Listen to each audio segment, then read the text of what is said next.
بسم اللہ الرحمن الرحیم۔ السلام علیکم، میں ہوں حکیم الیاس۔ ناظرین، امید کرتا ہوں آپ سب لوگ خیریت سے ہوں گے۔ سب سے پہلے تو میں بہت زیادہ خوش ہوں، اور وہ اس بات پہ کہ ہمارے ہاں اکثر پشاور میں عید پہلے ہوتا ہے، اور جو باقی پاکستان ہے تو اس میں عید دوسرے دن ہوتا ہے۔ تو سب سے زیادہ خوش اس بات پہ ہوں کہ اللہ نے اس بار پھر ایک ایسا ماحول بنایا کہ پورے پاکستان میں ایک ہی دن عید آ گیا ہے۔ تو میرے طرف سے آپ سب لوگوں کو بہت بہت عید مبارک، اور اللہ سے دعا ہے کہ جتنے بھی اعمال ہم نے رمضان میں کی ہے اللہ اس کو اپنی بارگاہ میں قبول فرمائے، اور آئندہ رمضان تک اللہ صحت کے ساتھ، خوشیوں کے ساتھ یہ جو سال ہے یہ گزار دے، اور آئندہ رمضان بھی ہمیں نصیب فرمائے۔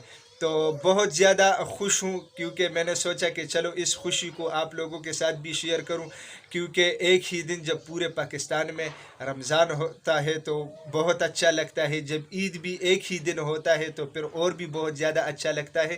تو سوچا کہ آپ لوگوں کے ساتھ شیئر کروں۔ تو انشاءاللہ دوبارہ نیکسٹ ٹائم بہت جلد ملاقات ہوگی، تب تک کے لیے مجھے اجازت دیجیے گا۔ اللہ حافظ۔